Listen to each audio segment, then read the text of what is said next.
छोटी सी झोपड़ी के बाहर रामू का परिवार बैठा है। रामू की पत्नी गीता, उसकी माँ और उसका बेटा सोनू। रामू घर लौटता है।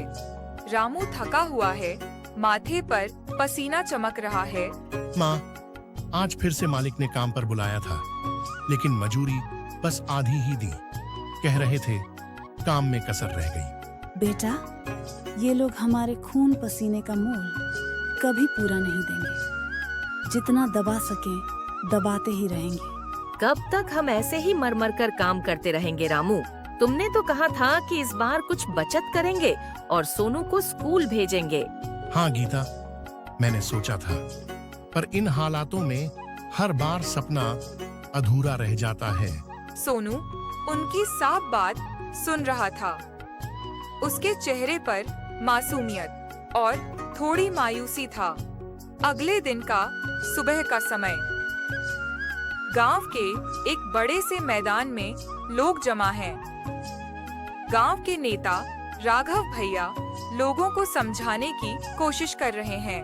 भाइयों और बहनों, हमें अपने हक के लिए लड़ना होगा। ये बड़े लोग हमेशा हम गरीबों का फायदा उठाते आए हैं। जब तक हम आवाज नहीं उठाएंगे, ये हमें इसी तरह कुचलते रहेंगे।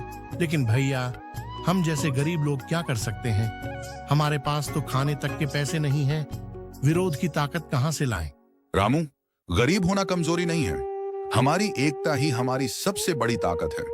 अगर हम सब एकजुट हो जाएं, तो कोई भी हमें दबा नहीं सकता। सही कह रहे हो भैया, हमें एकजुट एकजुट होकर होकर अपनी आवाज उठानी हो। रात का समय। रामू अपनी झोपड़ी में बैठा है। उसके मन में विचारों का तूफान चल रहा है। वो गीता से बात करता है। गीता, राघव भैया की बातें तो सही हैं, पर क्या हम सच में ऐसा कर सकते हैं? रामू, अगर हम यूं ही डरते रहे तो सोनू का भविष्य भी हमारे जैसा ही बन जाएगा। हमें कुछ तो करना होगा। अगर तुम्हें विश्वास है तो मैं तुम्हारे साथ हूँ। हाँ गीता, तुम ठीक कह रही हो। अब इस गरीब का बेटा भी पढ़ेगा और ये लड़ाई भी लड़ेगा। गीता मुस्कुरा देती है, मानो उसे उम्मीद की एक किरण दिख रही हो। सोनू धीरे से माँ के पास आकर बैठ जाता है। अगले दिन सुबह रामू गांव के बाकी मजदूरों को समझाने की कोशिश कर रहा है। भाइयों, हम सब एक जैसे हालात में हैं। अगर हम मिलकर अपनी आवाज नहीं उठाएंगे तो कोई हमारी मदद नहीं करेगा। राघव भैया के साथ हम सबको अपने हक के लिए लड़ना होगा। रामू, अगर उन्होंने हमें काम से ही निकाल दिया तो हमारा घर कैसे चलेगा? अगर हम डर के पीछे हटेंगे तो हमेशा गरीब ही रहेंगे। हमें अपनी आने वाली पीढ़ी के लिए ये कदम उठाना होगा।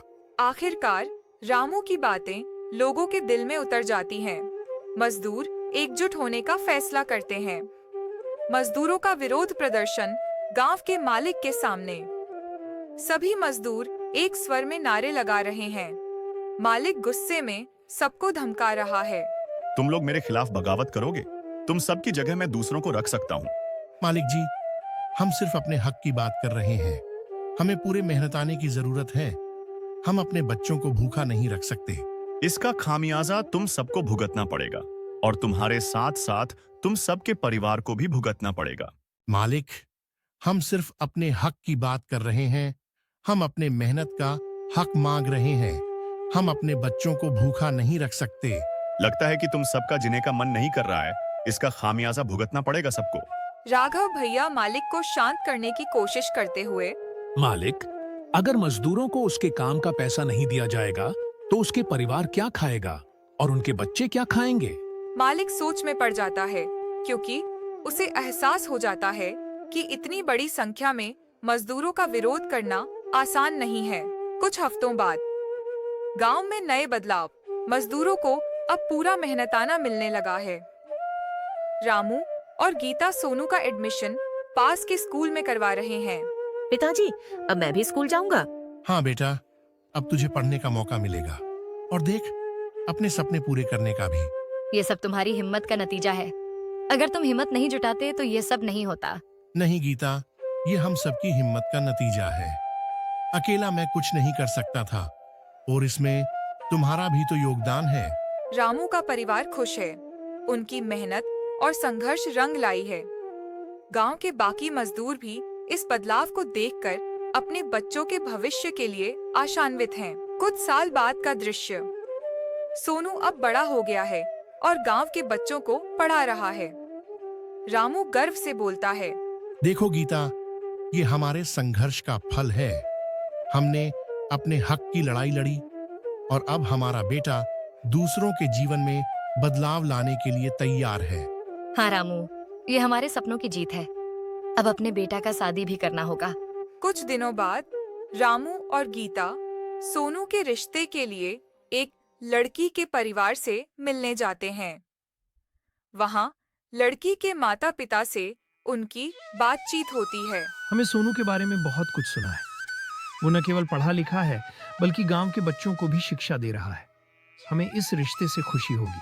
जी, हमने अपनी पूरी जिंदगी मेहनत करके उसे यहाँ तक पहुँचाया है। अब उसकी शादी में आपका आशीर्वाद चाहिए। और हमें एक प्यारी सी बहू भी चाहिए जो हमारे परिवार में खुशियां लाए। दोनों परिवार शादी के लिए राजी हो जाते हैं और उसका शादी हो जाता है। उसके बाद सब परिवार खुश था। देखो गीता, ये दिन भी आ गया। हमारे संघर्ष ने हमें यहाँ तक पहुँचाया। हमारी मेहनत ने हमारे बेटे का भविष्य संवार दिया है। हाँ रामू, ये हमारे सपनों की असली जीत है। हमारे बच्चे की खुशियां देखना हमारे लिए सबसे बड़ा इनाम है। सोनू ने अब गांव में एक छोटा सा स्कूल भी शुरू कर दिया है, जहां गरीब परिवारों के बच्चे मुफ्त में पढ़ाई कर सकते हैं। हमारे देश का भविष्य इन्हीं बच्चों में है। हमें इनके सपनों को पूरा करने का मौका देना चाहिए ताकि हर परिवार को अपने अधिकारों की समझ हो। रामू दूर से यह सब देखकर गर्व महसूस करता है। उसके संघर्ष का फल अब पूरे गांव के भविष्य में नजर आ रहा है।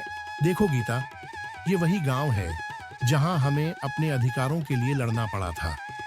आज हर कोई अपनी आवाज उठा सकता है और ये सब हमारे एक छोटे से कदम की वजह से है। हाँ रामू, ये हमारे संघर्ष की असली जीत है। अब हर बच्चा यहाँ अपने सपनों को साकार कर सकता है। जीवन की लड़ाई केवल एक परिवार की कहानी नहीं, बल्कि उस संघर्ष और एकता का प्रतीक है जो समाज में बदलाव लाती है। सूरज की पहली किरण खेतों पर गिर रही है। गांव के लोग अपने दिन की शुरुआत कर रहे हैं। राहुल अपने पिता मोहन के साथ खेत में हल चला रहा है। राहुल, इस बार भी फसल ठीक नहीं हुई तो हम कर्ज में डूब जाएंगे। लगता है हम लोग का किस्मत ही खराब है। बाबा, हर बार किस्मत को दोष देना ठीक नहीं। मेहनत करेंगे तो सब ठीक हो जाएगा। अरे बेटा, मेहनत तो हम रोज करते हैं, लेकिन जब तक भाग्य साथ नहीं देगा कुछ नहीं बदलने वाला। राहुल चुप हो जाता है, लेकिन उसकी आंखों में उम्मीद की चमक है। फसल खराब हो चुकी है। राहुल और मोहन खेत के किनारे बैठकर टूटे दिल से फसल को देख रहे हैं। गांव के साहूकार रघु वहां आ जाता है। मोहन भाई, इस बार भी फसल ने धोखा दिया। अब तो कर्ज चुकाने की कोई उम्मीद नहीं है। रघु जी, थोड़ा और समय दे दो, अगली बार तक सब चुका देंगे। और समय चाहिए तो ठीक है। अगली बार अगर तुम्हारा फसल खराब हुआ तो यह जमीन मेरे हवाले करना होगा, तभी तुमको और समय दे सकता हूँ। रघु चला जाता है।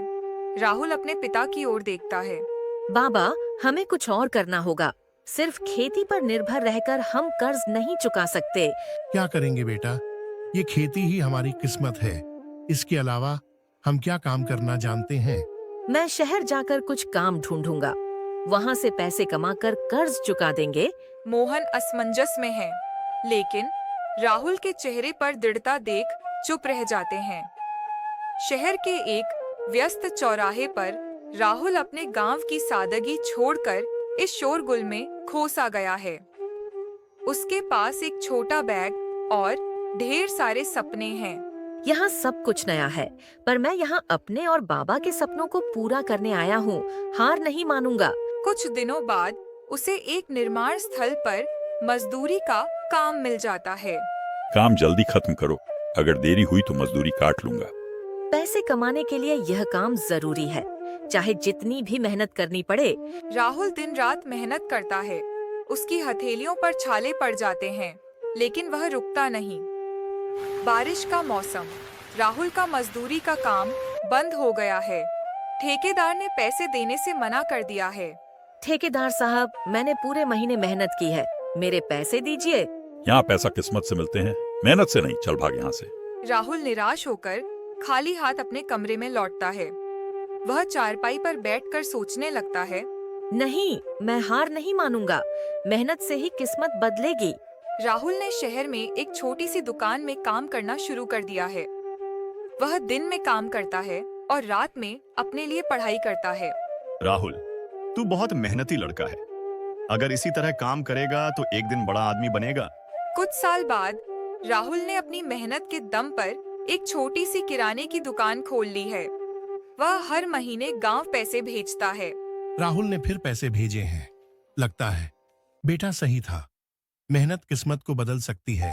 गांव वाले अब मोहन को सम्मान से देखते हैं। शहर का बाजार। राहुल की दुकान अब बहुत बड़ी हो चुकी है। एक दिन एक ग्राहक उसके पास आता है। तुम्हारी मेहनत देखकर लगता है तुम आगे और बढ़ सकते हो। अगर तुम साझेदारी में काम करना चाहो तो मेरे पास एक बड़ा प्रोजेक्ट है। राहुल सोच में पड़ जाता है। वह उस प्रोजेक्ट को स्वीकार करता है। 5 साल बाद राहुल अब एक सफल व्यवसायी बन चुका है। उसके पास अपनी कंपनी है और वह सैकड़ों लोगों को रोजगार देता है। मैंने सीखा है कि मेहनत और भाग्य का रिश्ता ऐसा है जैसे गाड़ी के 2 पहिए। अगर मेहनत न हो तो भाग्य साथ नहीं देता। तुम सही कहते थे बेटा। हम अगर ईमानदारी से मेहनत करें तो किस्मत को झुकना पड़ता है। किस्मत का सहारा लेने से बेहतर है कि हम मेहनत का रास्ता चुनें। मेहनत से किस्मत को बदला जा सकता है।